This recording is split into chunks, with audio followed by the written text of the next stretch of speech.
A man accused of lighting a 26-year-old woman on fire on a CTA Blue Line train is now charged with trying to sexually assault another woman on a train just a few months before. We wanted to know why he wasn't charged in that attack until just recently. Our Marissa Sulik, always investigating, has been trying to get to the bottom of this, and she joins us now.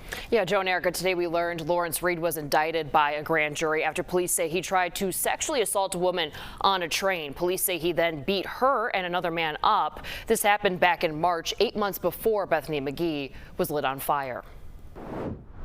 In this new indictment, a grand jury charged 50-year-old Lawrence Reed with 2 counts of aggravated battery of a transit passenger after Chicago police say he tried to sexually assault a 23-year-old woman back in March.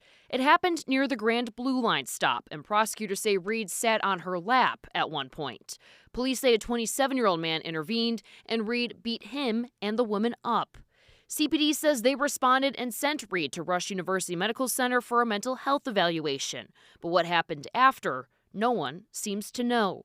Reed has at least one charge on his record after that, an attack on a social worker at a Berwyn psychiatric hospital in August.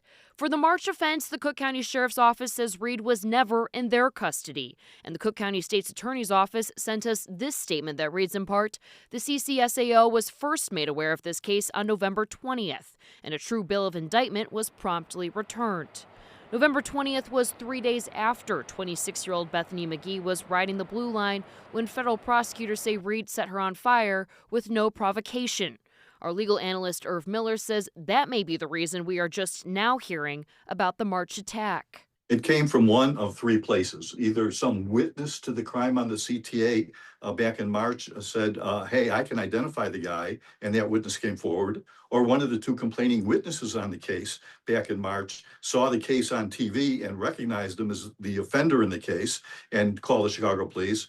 Or perhaps when Mr. Reed was being interrogated on this latest case on the CTA, where he, set the lady on fire, that he admitted to this case back in March. Reed is due in court Monday when the state's attorney says there will be more information.